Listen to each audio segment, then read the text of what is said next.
Hey, we're live, boys. Uh, The, Welcome to the podcast, Robbie oh, Mendez. wait. The title is off. Oh no. No. Je moet Wait. echt wel dichtbij de mic.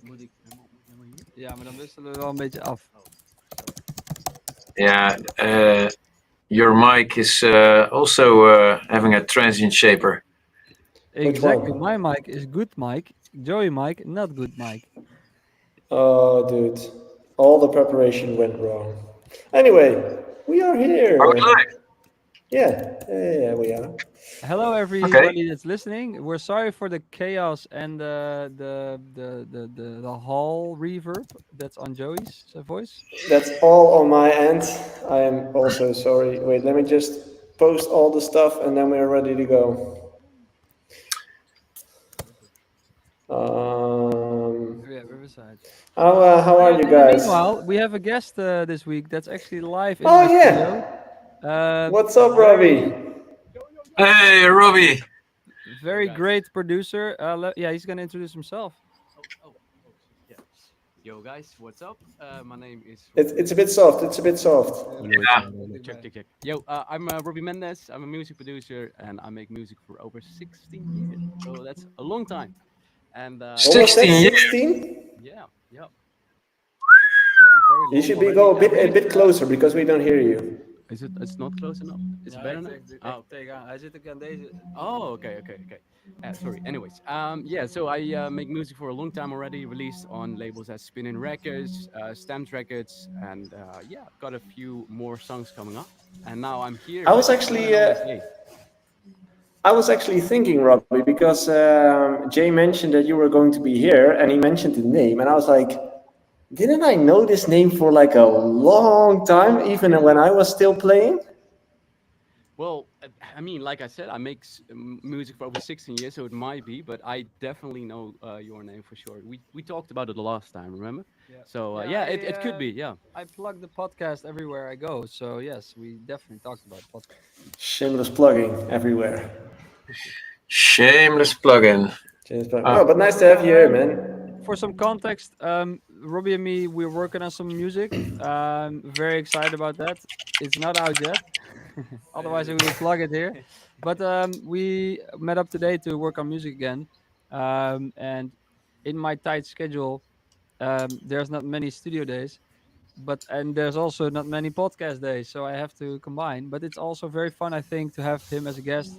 We're very much we work kind of in the same way and have the same thoughts about producing. So it's also very interesting to hear from him. And I know that he has a very big following, so I think people that follow We you can are use also that. we can use it to grow us. No, to people following him can really be interested in what he has to say. So Talking about following, I just posted a story. Can you all repost that, please? Thank you very much. On it, boss. Perfect. To everyone watching, I'm actually next to a construction site as we speak. That's why I sound like I'm in a bathroom toilet. But I'm in a hallway of a conference in Amsterdam, actually. So we're going to do this on the spot. So apologies for my weak-ass mic at this moment, but that's about it. I hear my own voice. That's a good sign. yeah, I'm reposting, bruh. Nice. Oh man, your sound is ridiculous, man. With the reverb. Oh, pain on my ears. I'm sorry, I'm gonna mute myself. Anyway, how are you doing, Mayor of Ibiza, Ralph? Yeah, I'm mayor of Ibiza. I've been to Ibiza again, and yeah, I love it over there. This time was a little bit different than usual. This time I was with my wife. My girl sounds a bit more cool, less old, and yeah, and no, but it's always just it has just this little bit of magic. You see, now we didn't go out to the clubs or anything, and but you see everywhere the billboards. It's really alive, and it still amazes me every time I get there that all the big bosses are playing on one small island in the Mediterranean, and I think it's that makes it such a special place to go to. Also, it's just beautiful over there. So are many places on the Mediterranean. So you don't have to go to all the big clubs or whatever. But it's so nice that it's there and it's available. And I think the island revolves around it. Now they had a Pride weekend also. We didn't know about it, but we went That's why into you Old went. Town. Yeah, I had a little bit of a dance. I'm not so homophobic. And it's actually cool to see people are really dressed up. Not so homophobic, he says. So he's just Yes, only a little bit homophobic. Only the normal amount homophobic. I'm not homophobic. No, We're gonna get cancelled. We're gonna get cancelled. This is something you can get cancelled about. No, it's actually what to say. I really like it. Is really about expression, and Pride weekend actually makes people express even more so. And we had a lovely time seeing all the colorful people. They were dressed up in really shiny stuff, and everything goes. And that's also nice about the island. You don't have to be worried to be underdressed. You don't have to be worried to be overdressed. You can be whoever you want to be, and that's pretty cool. And did you go for like the linen pants and the flip flops? No, of course, I think it's standard Ibiza, but I have one in my little trolley all the time. But no, I just went with the shorts this time, and the Crocs, of course, and just Crocs? a t-shirt. Yeah, of course. Everybody who loves their feet has Crocs. We need to talk about this. And we can talk about it. I mean, we have up until the end of the podcast. I'm fine. More if we get a sponsorship, then I will be happy to love Crocs as well. We need. If you love your feet, they not only look really cool, they're also really comfortable. And all the young people. I mean, Bobby from the Netherlands, he came in Crocs to the practice. He's a cool guy. Marlon. Bobby, Brian Brobby, Dutch. I mean, it's the European Championships. You've maybe heard of it. Football. Do you guys? Football. I Nope. noticed I'm getting old. I was watching with friends in a bar actually the Euro Cup match of Holland. But then I haven't seen my friends in a while, so I'm like talking, and then they're like, "Oh, there's a goal! Hey!" And then we went back to talking, so I didn't see the match, but I did see the goal. So I don't recognize any of the football players anymore. I'm just like, where's Ruud Gullit? Where's Edwin van der Sar? He was in the news talking about getting cancelled. Ruud Gullit. No, the people who were dressed up as Gullit. It's also. Oh yeah, that was what you were sending last week. That I was on the front page of the news. Like, how did you even recognize my back? I don't know. Like, this is weird. There's a story in the Dutch news, and there's about this guy. I can show. Whatever, it doesn't really matter. But I see a photo of that guy backstage and on a stage, and I see, hey, I think that is in Eindhoven, and I think that's during King's Day. Yeah. And I think in the back I see Joey, and I know Joey That's me. stayed there. And then I vaguely remember being in the crowd.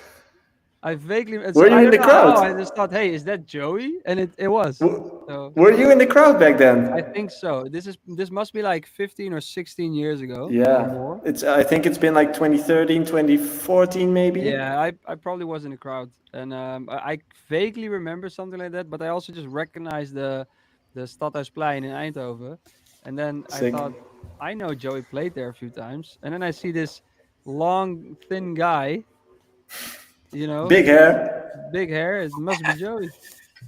Yeah, it must be me. That's right. Hey, let's go on to our guest, because otherwise he's here for nothing. Well, we're still gonna make music, Oh yeah. Sure. Yeah, that's true. That's true. Robbie, for all the listeners, you already gave a brief introduction, but what could they know you from at this point? Like, is there anything mentionable that you could say, like, this is probably what they can know me from? I think it's kind of split in two. One half is from my YouTube channel. So I used to make a lot of YouTube videos related to music production, tutorials, all that stuff. I kind of quit doing that.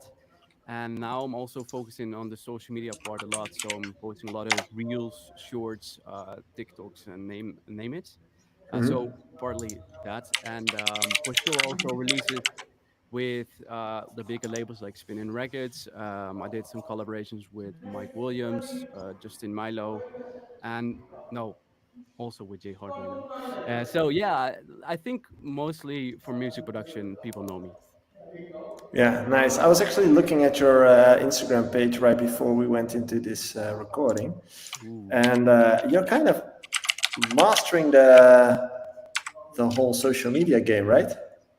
I think it's pretty sad to say, but I think it's true that I sometimes spend more time on editing videos than I actually make music. But at the same time, that's a good thing because that means that I can make music very quick. So yeah, I guess you're that's not that's on your own actually by that.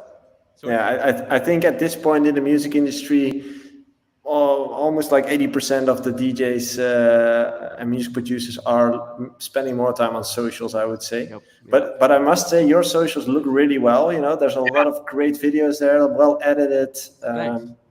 doing a Thanks. great job. Your studio also looks pretty cool. Yeah, Recently moved, and I made it with my father. He's very technical.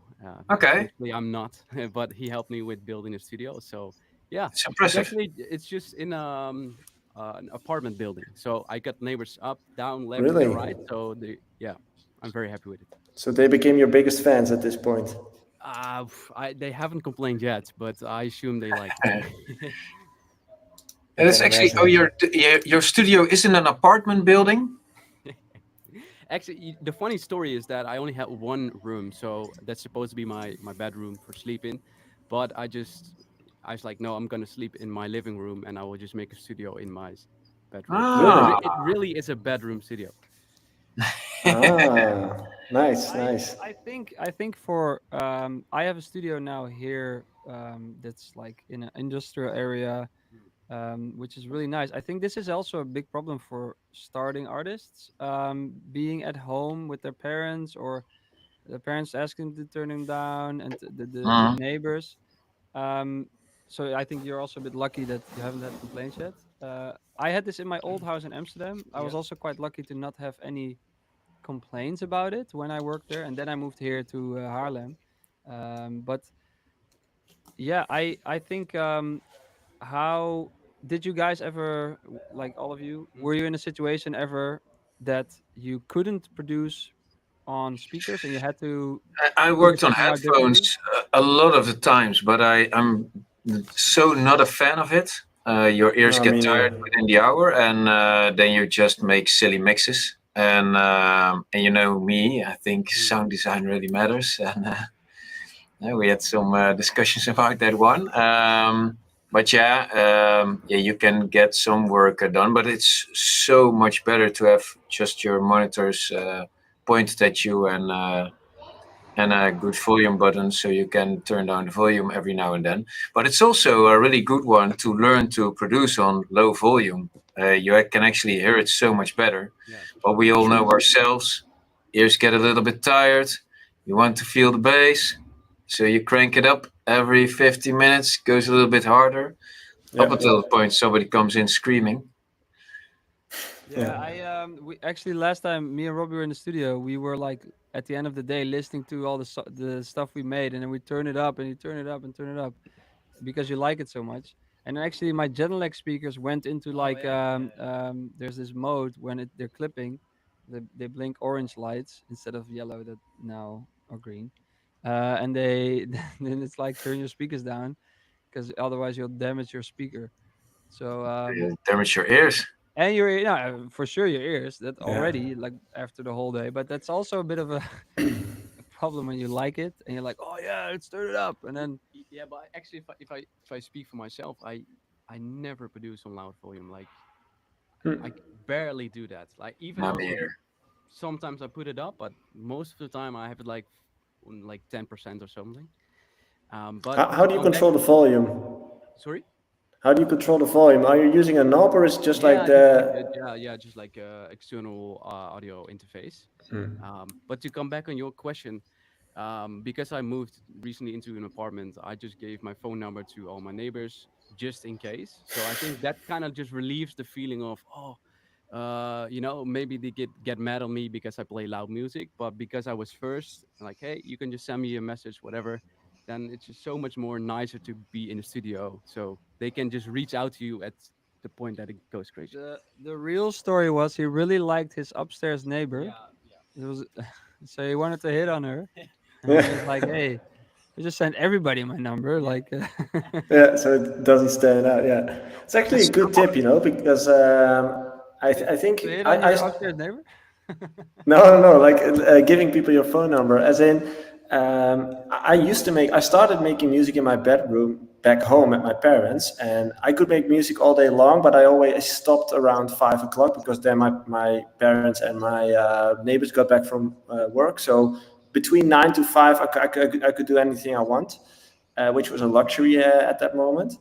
But once I got into the situation that I could afford like an outside studio, still it was super hard to find a space for that because you're always within environments where there's like offices or whatever, and those people don't like music all day long, especially not the same loop all day long. Yeah. So I eventually ended up in like industrial side as well. I built my own studio in an old silo, you could say.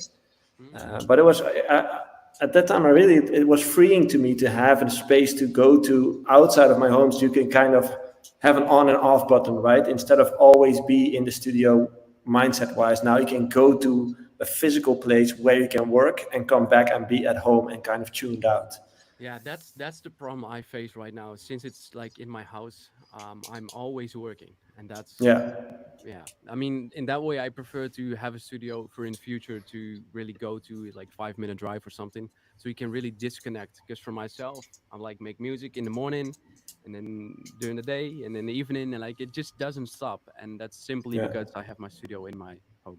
And I Yeah. mean, it's a good thing, but it's also definitely a downside.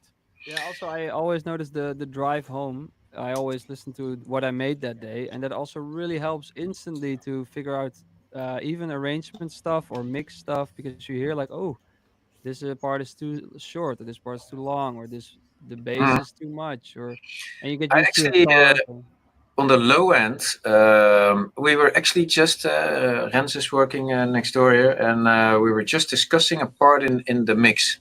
There were the low end. On both of our monitors, it sounds actually pretty fine, but in both of our car speakers, we can hear something is off. And car speakers, I don't know why, what it is. Maybe it's the quality of them, but they just show you everything that's wrong with your track. And maybe it's also that you're not paying real attention to it.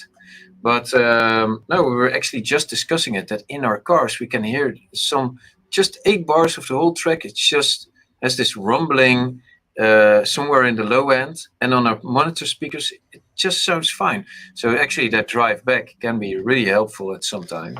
But it's like a known test, right? The car test, as in there's a lot of producers who actually Yeah, but a test car the also, songs in their car. you just use your phone. It needs to sound on your phone. Using a lot of references is actually really good. AirPods as Yeah, well, because most yeah, people listen music on AirPods, right? So you need to know definitely. how it sounds on that. Yeah. Yeah. And also to make Um, you a little bit crazy because you at some point you just, am I hearing this right? And yeah, yeah, you but make yourself go I like crazy. what you said, Ralph, about when you're not really thinking of it. Like even go to the gym and you put your songs on, and you listen to it in a different way. You're focused on something else, and then all of a sudden something can pop out that's like, oh, I should change that. Or so Mm. that's also another thing. Not just the different sound sources, but also because of the environment and what you're Yeah, and doing. also the arrangement is really important because if you're staring at a screen and looking at, okay, this is 16 bars, that's 8 bars, and that's actually then can take quite a long time. But if you're not paying 100% attention to it, those Yeah. 16 bars, they just fly by. I was in the studio last week with James from Tom and James, and he showed me some new music. He said actually like, I'm gonna turn the screen off, Yeah. and then we listened Oh, to it, and I was like, that's such a smart thing. Why don't I ever do that? Just turn the screen off, play your project, and you'll listen to it way more intense or like way more with feeling instead of Yeah, but looking. I Well, think that's basically because you can visually see like, oh, now a hi-hat is coming in, or you can see, oh, this riser is coming. Yeah. And yeah. if you don't have your project opened up or you have your screen turned off, you yeah. can't visually see when a new sound comes in. So It's you, actually yeah, so it's like a different way of listening to I music. always open up a photo of Hartwell. I think, what would Hartwell do? I actually have a good tip for this Okay, well, Michael because Jordan, right? Michael Jordan as well. yeah, I actually hung up Michael Jordan, Elon Musk, and Toto Wolff. Amazing. Yes. Yeah, I actually have a good tip for this because this is proven. As in, if you close your eyes and listen to music, you kind of shut out one of your what's the right word? Senses. One of your senses, and your body automatically makes the sense that still works that makes perform better. That's why deaf people have better eyes and blind people have better ears. Oh, Oh, that's interesting. I thought you said dead people. No. No, I didn't. But actually, Apparently, can smell really good and can hear sounds also pretty good. They react exactly. to sound.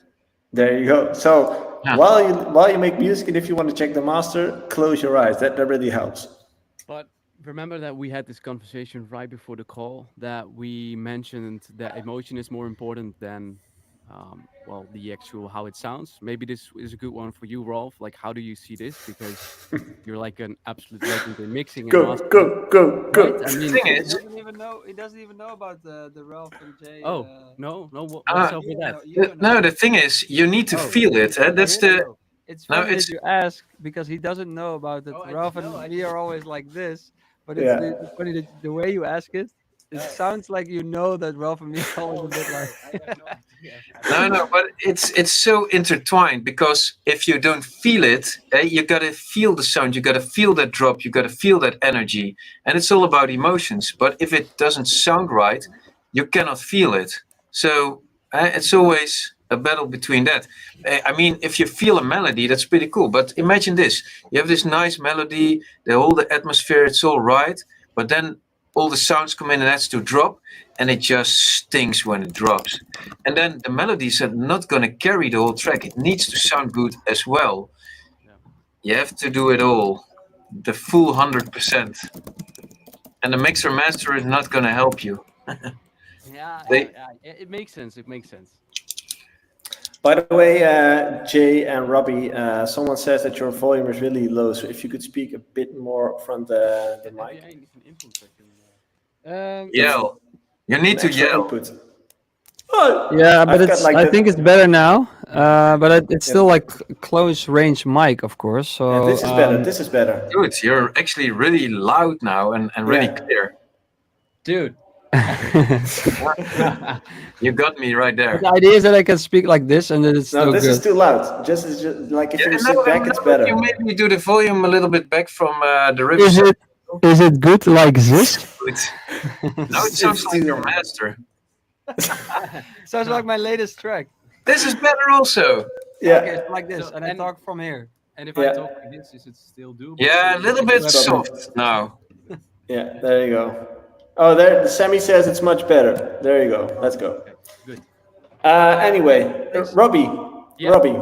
Yeah. In your opinion, what's the biggest struggle for an artist like you in the music industry at this point?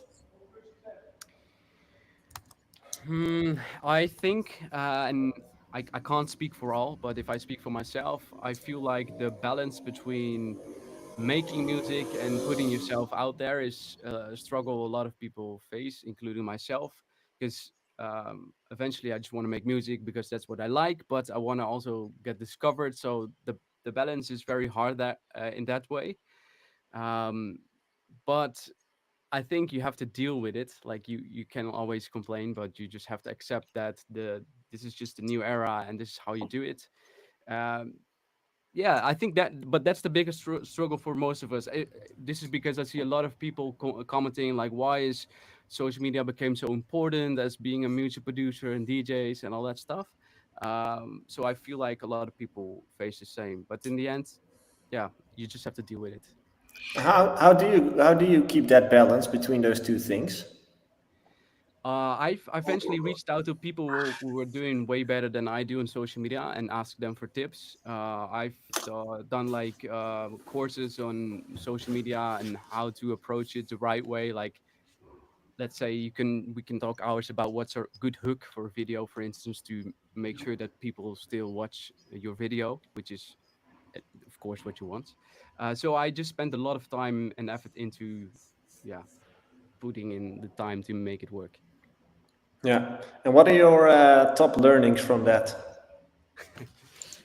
Don't overthink, but this is just a personal problem. And specifically, also, no, this one is actually very good for videos. You should not over edit because that makes it less relatable. Like I was at some point, I've like the best camera, the best lens, the lighting, everything's perfect, and it was looking amazing and it sounds amazing, but it feels like an ad, like an advertisement instead of, Ah, oh, this is a nice guy, chill in his studio making music. So, yeah, that will be a good tip. It's funny because we talk about authenticity a lot, that's Yeah. super important. And I think this is kind of connected to that, that once it becomes too professional, it kind of feels unauthentic in some kind of ways. Yeah, Like yeah. it feels like, as you said, it's an ad or whatever. You're trying to sell me something here. Yeah. So like your tip would be use your iPhone camera or like a Yeah, regular. or at least, and also another tip actually to put on top is that you should not promote your song because people hate like, hey, my new song is out, or check. This is not how it works. You just have to kind of like make a video and then secretly promoting your song. Like you can But do many different ways, but yeah, that's the paradox that artists struggle with, I guess. Like yeah, you are all doing all this because you want people to hear your music, but you can't mention it Yeah, because it we doesn't talked work. about this on Monday, Joey, as Yeah, well. Like, you can't really say, "Hey, this is Jay Hardware, this is my new track," because people already are bored from that moment on. They don't. yeah. They just want to see cool content yeah, that is related maybe to the music or that you're a producer, and then have something in the background trigger them, or some cool video of maybe like a recap of your show, and then your track is in there. But you're not like, my new track is. And I also hate those videos like, hey, this, and I do to myself. Hey, this is Jay Hardway, and my new track is out yeah. now It's on like Spotify. No one instant cares. swipe. No one Yeah. cares. Yeah, Yeah, sadly, true. I because care. of course it was nice that we could do that for years, but it just doesn't work anymore. And like ways how you can still promote your song is like, for instance, I recently made a video where I did a very insane, um, I mean insane DJ transition, and the hook is about the being like, yo, I made the most insane transition ever, but actually I'm promoting my new song. So I don't say like, yo, this is my new song, but my new song is into the transition, and still people Yeah, hear it, and that's just a way to still promote your songs without telling them, I guess. Yeah. yeah. Good point. I was actually what I wanted to mention, That's and I actually a forgot very good about. point. You want people to hear your song, so even if it's under something and it's not the main part of the video, they still hear your song, Yeah. which is should be. Yeah. Then you should, yeah, it's that's success. Then more It people hear your depends song. because you don't want to be like this meme channel with the memes and your song under it and True, get. true.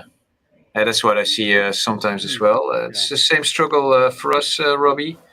Like how what you do, and man, I'm going from left to right always. I came across these guys. They are called Schothagen, and they are fucking amazing. I'm a Schothagen? big, yeah, dude. They're insane.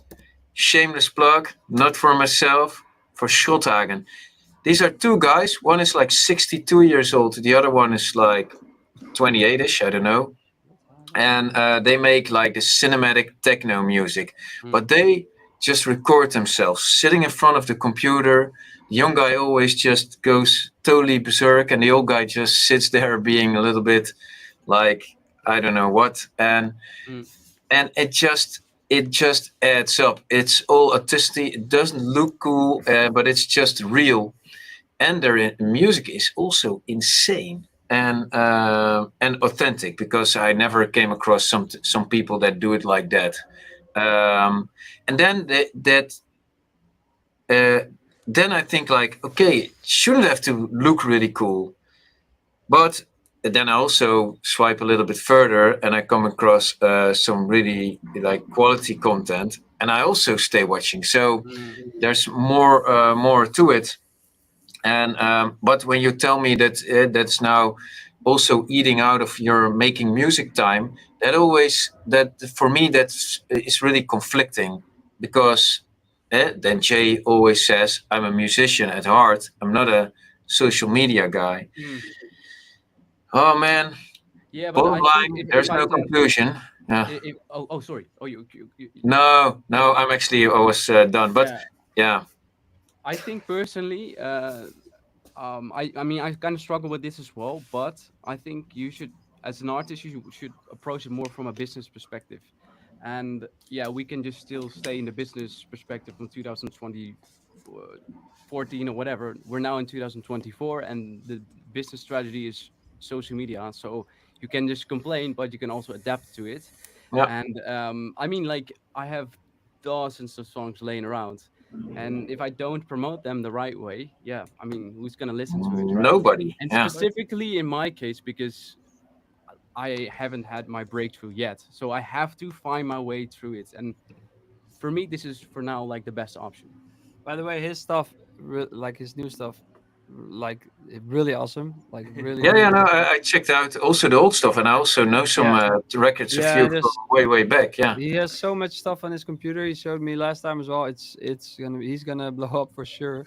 But I think that's also an important thing for me. Like, let's say at this point, I'm not focusing too much on social media because the music is not there. Yes, I have music. Yes, I'm working on music, but I don't feel like I feel like there should my focus should go right now. And I think if you then find a spot where like, hey, I have kind of a focus in the music, I know kind of which way I'm going, then you go to the next step. You go to promote that music yeah, in all those ways that the market like kind of forces you a little bit to do right now. But if the music's not there, you can't really have the promotion in that way. And I think mm, that's also very important. So if you're starting out, it's a bit of a combination of kind of knowing your direction musically and then just also doing it. So just like I said, pick up your iPhone, edit a very simple video, go ahead. And also, if it's bad content, people will forget it in a day or in a minute, and you can post something the next day Yeah. again. So It's also what you notice, right? And I know it's just a 0.0001% that I'm talking about, but the videos that go viral, like that finance girl thing, or Mm. the guy on his waveboard chugging out of a jerry can, like it's all super simple, and it to me what stands out the most is that it's just authentic. Like that's the only word I can come up with all the thing that creates impact these days. And what I also like, I just noticed it when I walk down the streets and I see those ads, like physical ads, right, from companies. Those ads as well become less photoshopped, like less created. It's more like simple. It looks like things that I can make. Yeah, But then it becomes automatically more relatable. And once you yeah, have the piece of content which is relatable, people will start sharing it because they feel like the same about it or whatsoever. And that's like really what works. That's yeah, also why the memes work so well. Is that, I mean, we've all been there, right? Like we're working on a song and then suddenly FL Studio crashes or whatsoever. Like that's just funny if you see a meme popping up related to music production and like, oh yeah, I've been there, yeah. and then you're gonna share it on your story, and eventually you start yeah. to grow. So yeah, it's yeah. Are you focusing on building a community? Oh yeah, for sure. Yeah. Discord or I've well, with YouTube, I've been build like a Discord server. I have to be honest, I kind of have less attention on Discord right now, but on Instagram it starts growing and growing again. But eventually, I think the goal is to always build a community, because then in the last hard times, you still have people listen to your music. yeah? So I think that's very important. Okay, great. What we always do in this podcast is we have, let's say, half an hour, 40 minutes of talking about everything you could say, and we also have community questions. And let's just Yes. dive into a few of those community questions and see what we can come up with as On an the answer. Discord, Joey, you need to shameless plug yourself as well, man. Oh yeah, sure. Like, hey, if you're listening right now, or if you're watching, we have a Discord community, the Artist Coaching Discord, where you can send in your questions for every episode, where you can talk to like-minded artists from all over the world. There's already like almost 500 people in there, so feel free to join. We have Q&As, we have live streams, the full Interesting shebang. fact about the questions. We're now at such a level that we get a lot of questions, but we can still answer them all. So usually we answer all the questions, which is very interesting. Not always, to be honest. Like last episode, we kind of slacked, and that's on me Yeah, because but we the have talk. if we have guests, Slacked. we tend to do less questions. But if we don't Yeah, have guests, we will answer all the true, questions. So true. send in Yeah, your questions. yeah, that's true. But last time we just had so many things to talk about with Mark that it's kind of, yeah, we kind of lost track on time. Yeah, I lost track of time. Anyway, here's a question. Let's see. Do DJ promo services like Turned or WA increases the chances of getting a track supported? Is it more likely that DJs will listen to it through these services compared to directly emailing it? Yeah, definitely. Yep. Yeah? Yeah, yeah. You don't have all the emails of everybody, and also it's kind of like a first curator. You know, the first yeah, somebody checked it because they don't accept every promo. Yeah. There are some, and I don't even open those. Not gonna name names, but Yeah, it definitely helps. I think if I get from a good promo service, I will always check them. There's now some promo services that I see come in, and I'm like, I'm not gonna check those per se. I might, but that's where a promo service really takes care of. Make sure they send only out the tracks they support as well. But definitely increases the chance. I see also a follow-up question which is related by Alice Prime. If the labels, so if you release on a label, do they take care of the DJ promo? And yeah, do you send your music out yourself? Yes, the label takes care of DJ promo, but I would suggest you always also send music out yourself, yeah, just to increase the chance and maybe even to build a personal relationship with DJs. Yes, you want a relationship with the big DJs, but also the smaller DJs who then also really appreciate it if you, um, yeah, send their track and you can get like, yeah, on a first name basis with someone, which is always very good, I think. I think people really underestimate the power of those, let's say, sub-top DJs, you know, like... Like Jay um, Hardway. yeah, I didn't want to say it, but hey, here you go. The power of those sub-top DJs who are still pretty approachable, you know, like I'm 100% sure that if someone sends a message to Robbie, for example, he will reply. So if you would send Robbie a message and say, hey, I've got this demo, would you like to listen to it? Chances of him listening to it are much bigger than Chester listening or replying. So the impact of sub-top DJs is also pretty big. Like you play for crowds, you know, might have like a live set or how do you say, like a monthly mix or whatever. You can also get people's music in front of other people. So most people only focus on those top tier artists, while there's a big tier of sub-top artists who are much more approachable, and it can create a big impact as well if you combine them all together. What's your experience with that, Robbie? Like, how do you deal with your promotion of your songs? Yeah, I get a lot of demos from people, and it's true. I try to reply on all of them, and which is for now still doable. It's not too crazy. I assume that you will have way more demos than I do, but speaking for myself, I have to be very honest. I'm not so good at sending out promos, so I always try to, yeah, make good songs, promote it, and then the DJs reach out to me, which is kind of a weird way, but So actually, I'm not maybe the right person to ask this specific question, but with Spinning Records, for instance, they just did the promotion for me, and it worked out. I'm always a bit lazy on that one, which is not it's not a good thing. Yeah, I think you should definitely always send it out because I've had Yeah. tracks also by, let's say, I see a new track by Mike Williams, which I like on socials, or I see it in the promo, but I'm not in. I haven't downloaded it yet, and then I see his email come in. I'm like, oh yeah, shit, I should still download that track. So definitely, everybody, Robbie, just send an email, man. Yeah, yeah, Every track, just send an email to your list of DJs. yeah, yeah. Would you I prefer think an it's maybe email? part of being a bit of yeah, scared what people think of it for some reason. So I'm just a bit Yeah. holding off from that. But it's not it's something I should improve for sure. It is always scary, I think, for any creative person to send it out to your peers, let's say. Like if I, without even joking, if would send something to Ralph, I would really be like, oh, what would he think of it? You know, if he says like it's shit, then I'm like, would be really. And I'm with a lot of DJs, so What's new? yeah, I think Yeah. everything's shit. yeah, I think everything's shit. Yeah, I But know. it's the That's why I'm tone so that scared. actually makes the difference. That's Oh, why he I'm so said it scared. like that. Then it must be good. Yeah. Hey, Ralph, talking about track sounding good. The thing you mentioned a couple of episodes ago about your master chain, Yeah.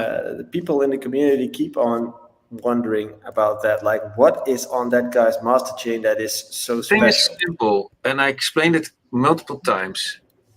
You have a mix, and you have all these signals. Sometimes one thing stands out and everything, and you want to or limit, maximize the whole thing into sounding still clear but a little bit louder. What do? You send in all the signals. You don't want to have want to make everything peak. So that's the starting point, and you want to master your stereo thing. So what do you first do? Make sure that everything that has to be mono is mono, and everything that has to be stereo is stereo.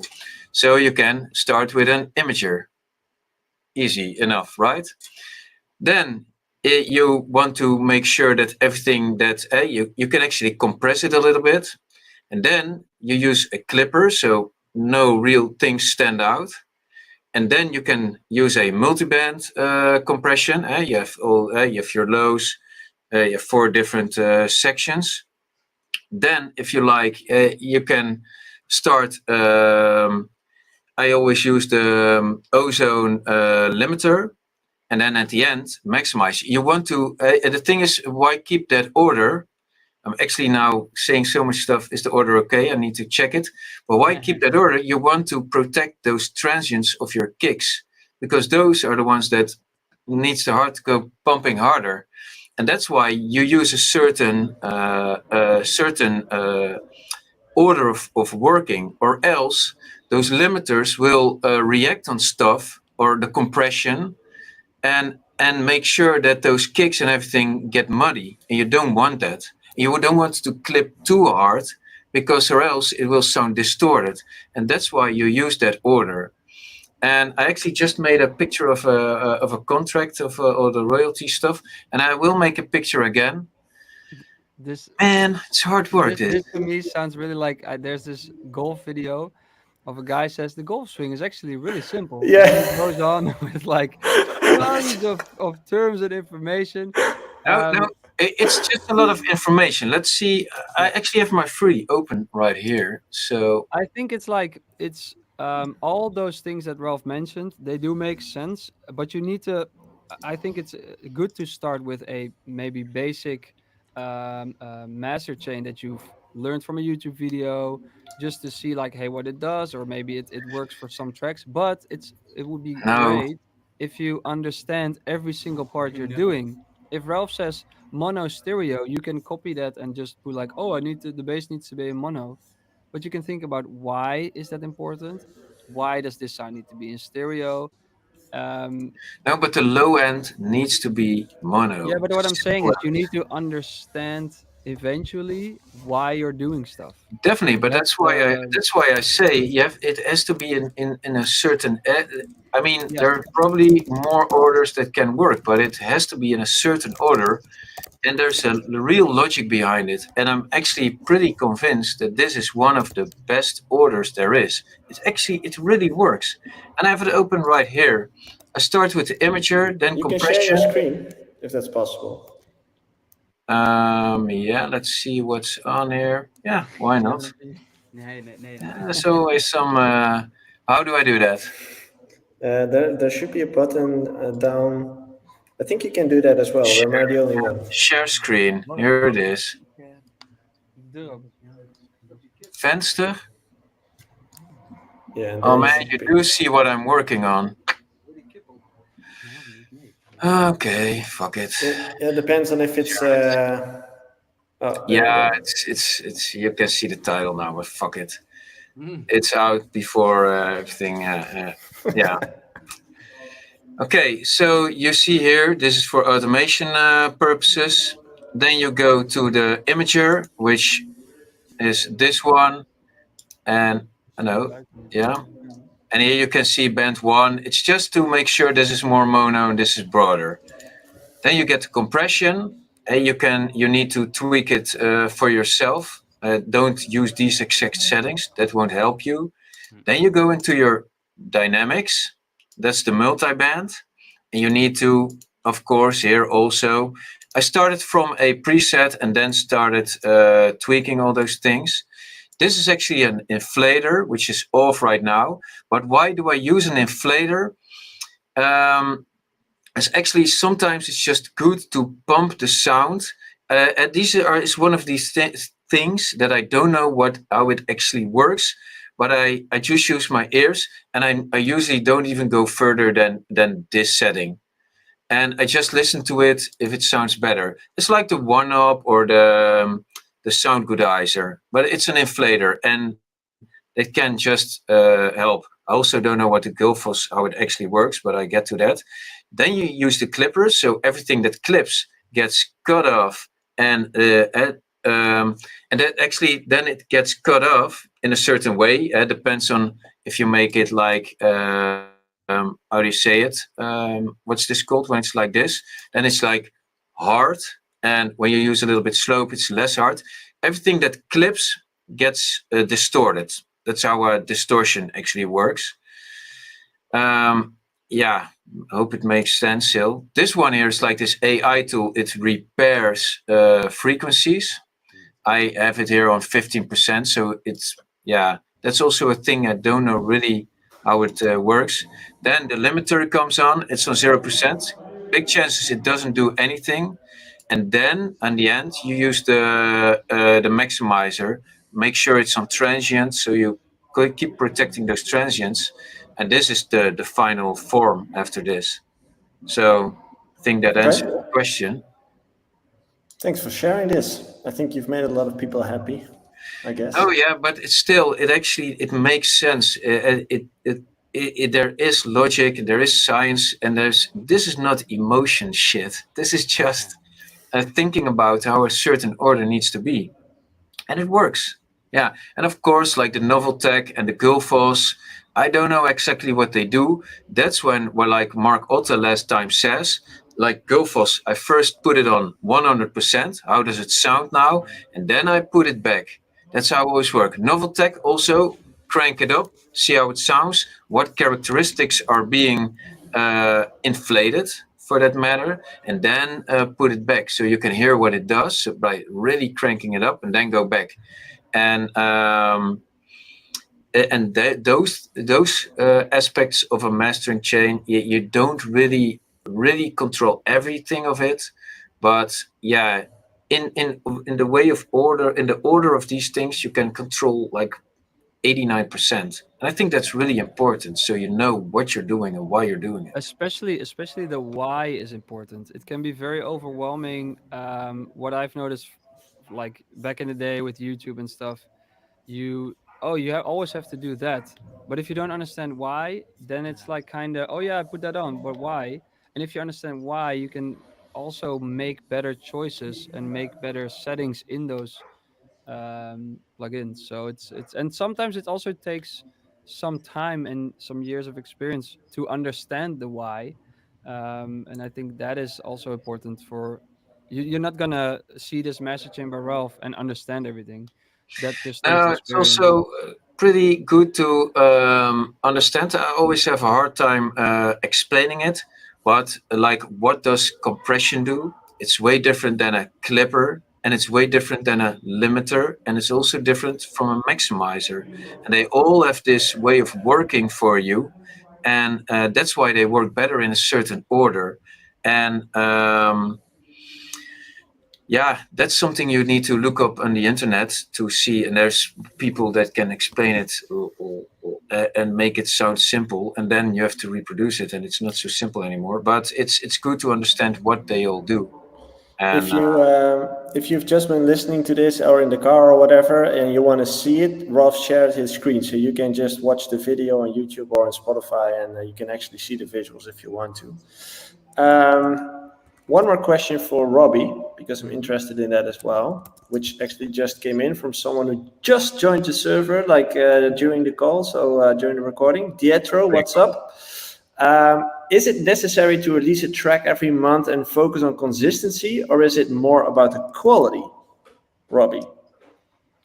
I personally think the quantity at the end makes sense, and I think Rolf maybe disagrees with this one. But yeah, no, I think specifically if you want to build your artist profile, you have to release more consistency, because it's also better for the Spotify algorithm to eventually push you out more. The second reason is that you have reasons to create content to post on your social media. The third reason is to, I mean, we just discussed this actually. Like if you put songs out, it just at least you're doing something. And yeah, I think releasing more often is better than only focusing on 2 3 songs a oh, year. I totally agree. Yeah. Oh, okay. I was Yeah, expecting no, maybe that no. you. I'm 100% behind that. And I mean, you can keep working on a track forever. And hey, you know, us producers, we always kid about it. Like, I have to change something that nobody's gonna hear. Yeah. And sometimes also I send out, hey, listen to the new version, and they will listen to it and go like, I can't hear anything that has Yeah. changed. Yeah. Yeah. So it's good to know that you have to know your own quirks. But hey, consistency is key, definitely. And also, yeah, the more shit you put out there, the Yeah, more people I that think might like it. I think especially in this day and age, people don't really care about the track that came out a month ago. If your new track is very good, they're not gonna be go back and be Yeah. like, "Oh, you released that last month," because if they find you through a good track, that's what it's all about. Yeah, And but I but think even that, you know, like if you the algorithms work like this these days that they also push old content. So people might even discover you at this moment of a track which was 4 months old, Oh yeah. or maybe Yeah. even 2 years Yeah. old. Yeah. Yeah. Happens definitely. So it's more about like getting all the content out there, getting the music out there, because the algorithm will do its job. I would say it will keep sharing the song to the people who might be interested. Yeah, and I think it's also like it just makes you more comfortable in a way. Like if you release more often, can learn faster, and also like it's also like, we want to have like this one hit, but it's like hitting the lottery, right? Like if you release more, there's more chances, and in the end, you also build in more your career. Your monthly streams go up, and if you only release like 3 songs a year, you can't really expect to like release a hit straight away, yeah, right? and you can kind of put the past behind you in a way. So if you're finished the project and you put it out, then it's not on your computer and you're like, oh, Yeah. I Oh, think this is something good. No, it's out there, yeah. so you're not gonna go back, listen to it, and be like, I should Yeah. release this now because it's out. So it kind of gets you further in that way as well. So you're like Yeah. open to create more new stuff again. So And you can do it yourself now as well. Like back in the days, it was only like labels that were able to release your songs. I use a platform Self-releasing. called. Yeah, yeah, I do it a lot actually. We Uh, almost sorry. We almost made it through an episode without mentioning it. No. He does it a lot. Oh well, yeah, We have a running joke. Self-releasing. yeah. We're 16-year-old schoolboys, and if you think about that sexually, it's very funny. Okay. Wait. Yeah. Oh, anyways, yeah. Oh man. Oh, this Uh, me off.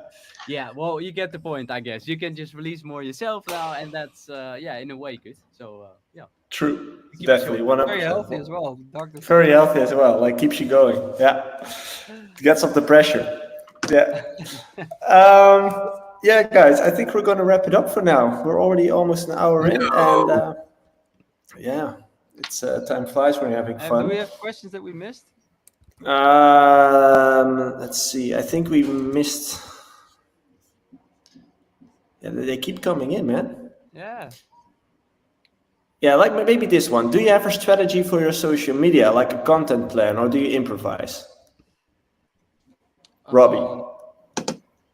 I used to improvise a lot, but now I'm not so structured. But I use this tool called Notion. It's a website where you can just structure everything.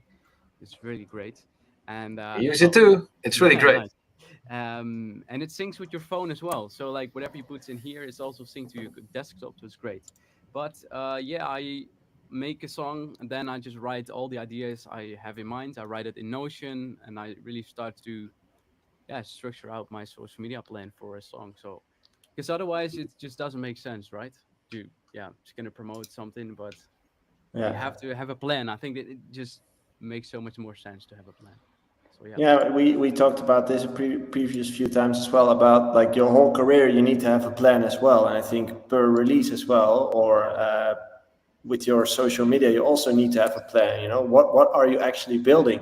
What is your brand about? Like, who are you as a person, and what are you going to show, and what are you not going to show? So, I think it would make sense to have a plan. Yeah. And the question is, if you don't know the answer to those questions, then it's interesting. Are you gonna post? Just That's deep, man. it's very deep. It's very deep. Deep.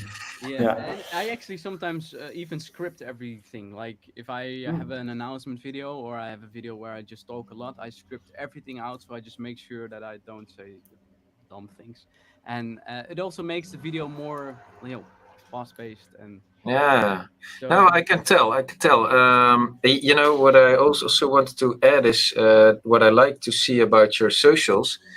I think you're having a lot of fun making them, and Oh, yeah. yeah, and you're pretty good at them as well. They look really cool. Thanks. Yeah. So also for the people listening, if you like to do socials, that's also totally fine. It's not an obligation to Yeah. be. I mean, it's media, it's entertainment, whether it's with music or content. Yeah. I think you kind of have to enjoy part of the creation, otherwise people can tell. So find, even if you don't like the format that other DJs use, find a format that works for you. Yeah. Because we all agree, I think you need to use the social media platforms that are out there now. If you don't expect success, No. But also just find a format that does work for you. You don't have to Yeah. stick to that you like, No, true. because if you make something you enjoy making, usually there's other people that can tell that. And Yeah. yeah, Yeah, it makes sense. Like I'm a bit lucky that I enjoyed making videos a lot. Also back in the days, like I just told it already, but I have a pretty good camera and I've got all the lights. I got the microphones, got all that stuff, but I don't need it. But I just enjoy it, So I actually always told myself that if I didn't become a music producer, I either be a photographer or a videographer or a chef, but that's something else. So like in that way, I'm kind of lucky, So I can really understand if you don't have any knowledge about videography or how that all that stuff works. It can be a bit overwhelming, and you'd be like, oh, I just want to make music. But yeah, nowadays you can learn very quickly with YouTube and all that stuff. True. A lot of stuff out there. Yeah. Hey, Robbie, I want to thank you for joining us this time and listening Thanks to for having me. our stuff for an hour long. Oh no, for sure. Any I- shameless plugs from you guys? Well, that should be our song, right? Maybe. There's a new song coming out in the future. Yeah. Yeah, When? Robbie Mendez and Jay Hardway. Woo! It's not finished yet. It's not finished yet. Yeah, no. And shameless plug. I don't have a release date yet, but releasing a song soon on NCS, No Copyright Sound, which is a cool label as well. And yeah, Nice. no, nothing too crazy actually. I don't want to hype people too much, but we're working on some good stuff. Yeah, Cool. I'm gonna shamelessly plug Robbie because I like looking at his socials, and I think for everybody, he does it way different than we do or Jay does, and it's a good one to, hey, just copy his shit, you'll be fine. Yeah, Thank you. copy. And for next week, for everyone who's still listening, next week we have another guest. Actually, you guys actually didn't know as well. We have another classic. Bart Beemore is joining us next week. Oh, nice. Ooh, Yeah. another old guy. Or actually, Robbie, you don't look that old. You don't have to name your. I don't think But he's old. you're doing this for 16 years. Yeah, I'm 28. I started when I was 11. Dude. Okay. And yeah, it sounds like, yeah, sure. No, it really was 11. And actually, it's so funny because I've been using the FL Studio demo for years, like 4 or 5 years. I just had FL Studio demo. That's And cool, that's man. really the reason why I can produce super fast, because I had to fit what I started. I had to Yeah. fit it because I couldn't save it. Oh, that's I sick. just benefited from Oh yeah, that's the thing. You couldn't save your shit. You only could couldn't export render it. So I started Man, something that's and- frustrating. The label says this is a top hit. You have to change this. Nope. This is it. Yeah. Yeah, work with it. Yeah. Anyway, guys, thanks for taking the time, and see you guys next week. Adios. Adieu.